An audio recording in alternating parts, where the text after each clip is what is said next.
ገላችኋትም ከሆነ የት እንደቀበራችኋት ንገሩ። እኔ ቁርጥ ልወቅ። ሸጣችኋትም ከሆነ ንገሩኝ። በቃ ኧረ በአየር በምድር እየተፈለግሽ እኮ ነው። ውይ ኧረ ተወኝ አንተ እኔ እንደዚህ አይነት የስራ ፈት ቀልድ የምሰማበት ሁኔታ ላይ አይደለሁም። ምኑ ነው ይሄ ስራ ፈት እንዴ? አታውቅም እንዴ? አሁን ማታ ማታ እኮ ስተኛ ጢዝም ኤቢ ሽሽት ሊሆን ይችላል።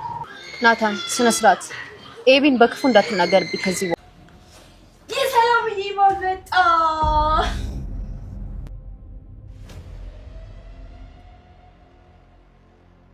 በመጨረሻም አብጌል ይሳካልኛል ብላ ሰላምን በዚህ መልኩ አዋርዳታለሁ። እንዲሁም ደግሞ የሰላም ተባባሪ በመሆኗ ዳጣም በዚህ መልኩ አጋልጣችኋለሁ ያለችበት መንገድ፣ እሷ የተጠቀመችበት መንገድ ወደ ምን አይነት ችግር አመራባት፣ ውሃ እንዴት እንደዚህ አድርጋ ችግር ውስጥ ትከታታለች የሚለውን አብረን የምናይ ይሆናል። ሰላም ጤና ይስጥልኝ ውድና የተከበራችሁ የቻናል ቤተሰቦች እንደምን አላችሁ? ሁላችሁም በያላችሁበት የዓለም ዳርቻ ሰላማችሁ ብዝት ይበልልኝ። ከየት ሀገር ሆናችሁ ቪዲዮ እንደምትከታተሉ ኮሜንት ላይ አስቀምጡልኝ እያልኩኝ ቀጣይ ክፍል ዳጣ እንግዲህ አብጌል እዚህ ጋር ልትዋረድበት የምችለው መንገድና ይሄ የተጠቀመችበት መንገድ ይሄ ለሰላምዬ ባል ነው ተብሎ የመጣው ሰውዬ የራሷ የአብጌል ፍቅረኛ መሆኑን እንግዲህ ልጆቹ ያጋልጧታል። ይህን ነገር ደግሞ እንዴት አድርገው ያጋልጧታል የሚለውን ደግሞ ውሃና ቅመም የአብጌል ፍቅረኛ መሆኑን ይሄ ልጅ ያውቃሉ። በተደጋጋሚ መልእክት እየላካቸው ወደ አብጌል ያመጣሉ።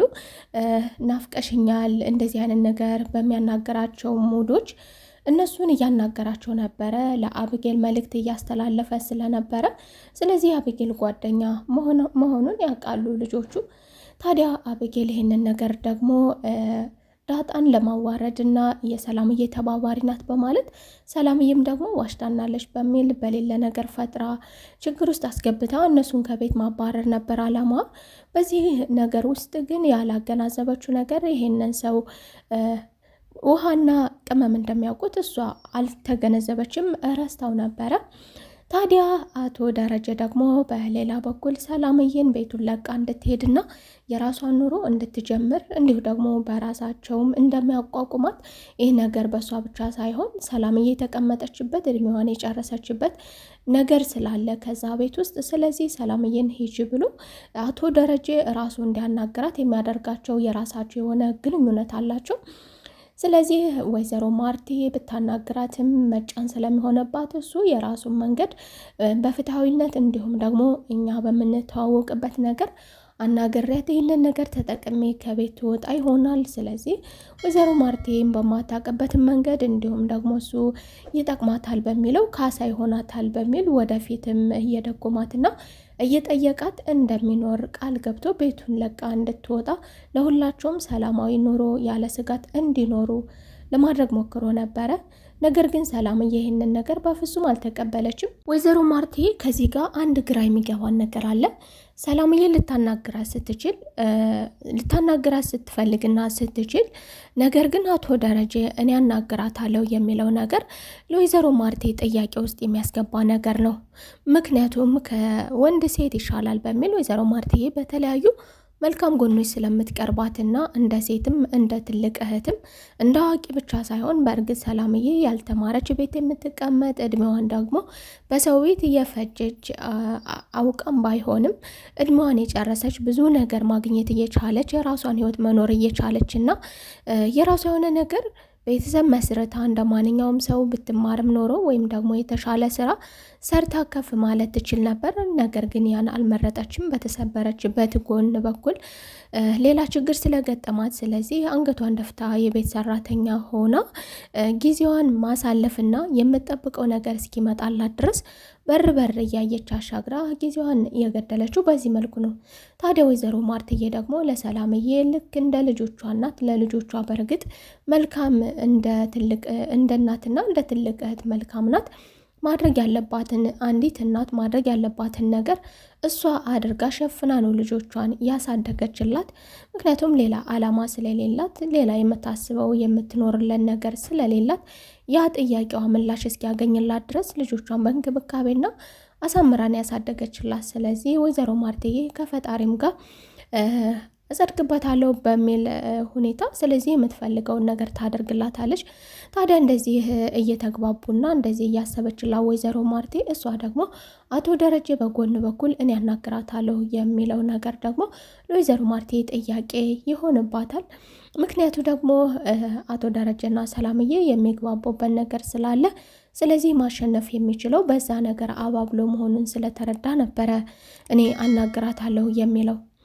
ታዲያ ሰላምዬ ደግሞ ይህንን ያህል ዘንግተኛል ማለት ነው፣ ይህንን ያህል ረስተኛል ማለት ነው። ልጅስ ይህንን ጥያቄ መልስልኝ፣ ልጅን ካላገኘኋት ንቅንቅ አልልም፣ ካለበለዚያ ደግሞ ወይ ልጅ ሞታ ከሆነ የሞተ ሰው አንዴ መሞቱን ካወቅ ከቀበርከው ተስፋ ትቆርጣለህ፣ ነገር ግን የጠፋ ሰው ይመጣል በማለት ዘወትር አሻግረህ እያየ በር እያየህ ቆመ ስለምጠበቅ ስለዚህ እሷ ነገር እንደዚህ ስለሆነባት ስለዚህ ወይ ቁርጥ ልወቀው፣ ልጅ ምንድነው ያደረጋችኋት? ሸጣችኋት? ገደላችኋት?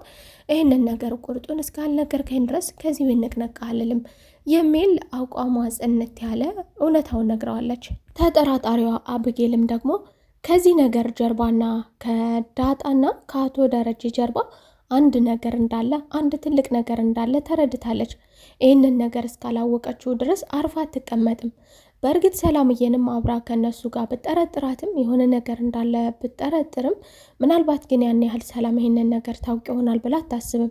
ነገር ግን በአቶ ደረጀና በዳጣ መካከል የሆነ ነገር እንዳለ ከዚህ በፊት ግን ዲኤንኤ የምትለውን ነገር አደርጋለሁ ስትለው የነበረው ነገር ለአንዴና ለመጨረሻ ጊዜ አድርገውና ሞክረው አርፋ እንድትቀመጥ አድርጓታል።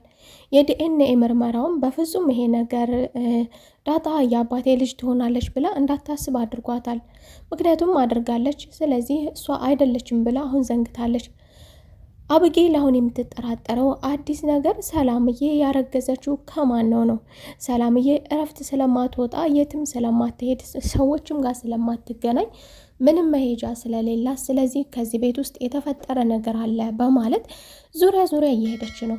ታዲያ በመጨረሻም ደግሞ አንድ አበድ ያለው ጓደኛዋን ወደ ቤት እንዲመጣና እሱ ጓደኛዬ እንዲሁ ደግሞ በማለት እንደ ፍቅረኛም ይሁን እንደ ግንኙነት እንዳላቸው አድርጎ እንዲቀርባትና እንዲግባባትና የልጇ አባት እኔ ነኝ ብሎ እንዲገግም ከቤት እንዲያዋርዳት ለማድረግ ሞክራ ነበረ። ነገር ግን ደግሞ ይህ ነገር በሌላ በኩል ሰላምዬም ይጠቅመኛል ብላም ተቀብለዋለች። በእርግጥ ይህን ሰው ካነጋገሩ ጀምሮ እኔ ትልቅ ሰው ነኝ፣ አንተ ያበድ ሕፃን ልጅ ነህ፣ አታውቀኝም ማለት ነው የሚል አመለካከት ቢኖራትም እዚህ ጋር ግን ይሄንን ነገር ቁጥሯን ማንም ለዚህ ሰውዬ ከየትም ሊያመጣው አይችልም። ምናልባትም ከዚህ ቤት የወጣ ነገር ነው። ስለዚህ እንዴት ሊያውቀኝ ቻለ የሚል ጥያቄ ይኖርባታል። ቢሆንም ግን ደግሞ አብጌል ስለበጠበጠቻት ለጊዜው ለአብጌል ማሳመኛ ይሆነኛል በሚል የዚህን ልጅ ሀሳብ ተቀብላ አባት እንዲሆናትና ወደ ቤት ቤተሰብ ነን ብላ ማስተዋወቁ ለእሷ ስለቀለላት ዳጣን አማክሬ ይህንን ነገር ገፋበታለሁ በሚል ተስማምታለች። ታዲያ አብጌል ደግሞ እዚህ ጋር የምትከስርበትና የማታውቀው ነገር ቢኖር እዚህ ነገር ውስጥ ውሃ መግባቷና ውሃን ከዚህ በፊት ነገር እንዲያመላልስ ማድረጉ ነበረ። መልእክት አድርሱልኝ ለእህትሽ ወዳታለሁ ናፍቃኛለች የሚለውን መልእክት እያመላለሰች ስለነበረ በዚህ በኩል ታውቀዋለች ውሃ።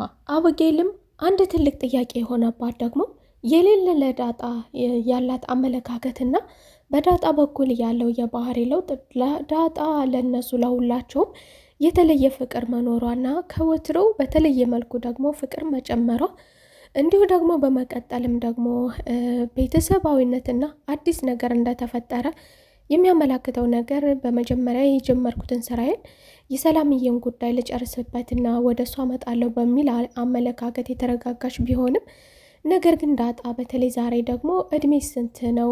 የምን ያህል እድሜ እበልጥሻለሁ? ማነው ታላቅ ማነው ታናሽ የሚለው ይህ ማወዳደሯ ደግሞ አሁንም ሌላ ጥያቄ ፈጥሮባታል ለአብጌል። ምክንያቱም ምን ተገኝቶ ይሄንን ልትለኝ ቻለች? ምን ተፈጠረ? እነዚህ ሰዎች ምንድን ነው አዲስ ነገር ያላቸው ነገር የሚለው እነሱም መንጥቃ እንድታወጣ ከዛ ቤት የሚያደርገው ሌላው ምክንያቷ ነበረ።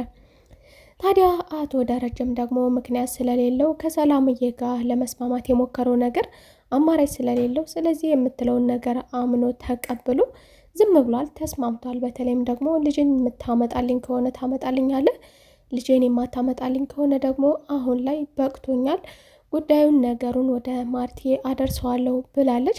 ይህንን ስትለው ደግሞ አቶ ደረጀ በፈለገችው መልኩና እንደፈለገችውና እንድትኖር ከዚህ በኋላ በምንም መልኩ ጣልቃ እንደማይገባ አድርጎ እንደሚያከብራትና ከቤትም ተከብራ እንድትኖር እንደፈለገችውና እንድትኖርም ፈቅዶላታል አቶ ደረጀ። ነገር ግን ሰላምዬ ይህንን ነገር አገኘች ማለት አሁን ላይ ቁጡ የሆነች ነው። አሁን ላይ ማንም ሲናገራት ልክ ከእሳቸው ጋር ሆና ፊት ለፊት እንደምትሟገተው ዛሬ ላይ ደግሞ ቤተሰቡ በሙሉ ከአንድ ላይ ተቀምጦ አቶ ደረጀ ላይ እንደዛ ማፍጠጧ አሁንም ደግሞ ለወይዘሮ ማርቲ ሌላ ጥያቄ የሚፈጥር ነገር ነበረ። በጊዜው ወይዘሮ ማርቲ ሰላምን እንድትረጋጋና ባለቤቷን በዚህ ሁኔታና በዚህ አይነት አነጋገር ቀጥ ብላ እንዳታየውና ሁለተኛ በዚህ መልኩ እንዳታናግረው ማስጠንቀቂያ የሰጠች ቢሆንም ባለቤቱን ካልናቁ አጥሩን አይነቀንቁ እንደሚባለው፣ ስለዚህ የሆነ ነገር ባይኖር ኖሮ ሰላምዬ እንደዚህ እግሯን ዘርግታ ለዚህ ደረጃ አቶ ደረጀን ከማስፈራራትም አልፎ ደግሞ እንዲሁ በወይዘሮ ማርቲ ፊት በመላው ቤተሰቡ ፊት እንደዛ የሁለታቸው ብቻ የሚያውቁትን ሚስጥር አሁን ላይ ሚስጥሩን ባትናገርም ነገር ግን በመካከላቸው አንድ ነገር እንዳለና ሰላምዬ ከአቶ ደረጀ እንደምትፈልገው እንዳለ የሚያመላክት አንድ ነገር ነበር ብቅ ያደረገችው። ታዲያ በመጨረሻም ደግሞ የልጇን አባት ልንተዋወቀው ነው። እሰየው የልጇ አባት አለ ማለት ነው። የበፊቱን አመለካከቷን ቀይራለች በሚል በደስታ በጉጉት እየጠበቋን ነበረ።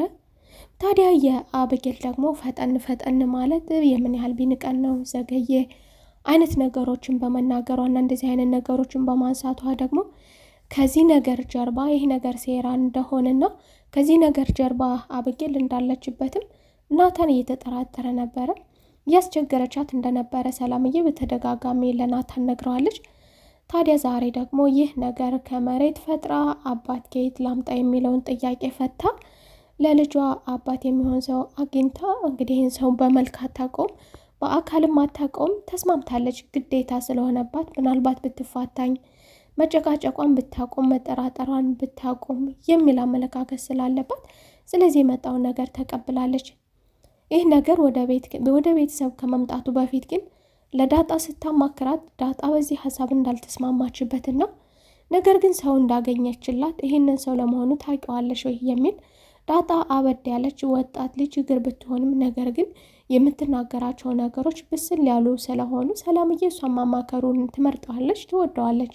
ዳጣ ሰላምዬ ይህ ነገር ቢቀርብሽና ከኛ ሀሳብ ይልቅ ሞገስ ያለውን ነገር ብንከተል ሞገስ ያለው ነገር ትክክል መሆኑን በሚገባ ታምናለች። ዳጣ ይህ ነገር ትክክል እንዳልሆነ በሆነ ነገር ተፈጥሮ ችግር ውስጥ ከመግባታችን በፊት ይህ ነገር መቆም አለበት የሚል አመለካከት ስላለ ዳጣ የምታስበውንና የምታውቀውንም ነገር እንድታቆምም እንድትጠነቀቅም የነገረቻ ቢሆንም ነገር ግን ሰላምዬ ይሄ ለአንዴና ለመጨረሻ ጊዜ ከአብጌል ጥያቄ ይገላግለኛል ያለችውን ተጠቅማ ነበረ።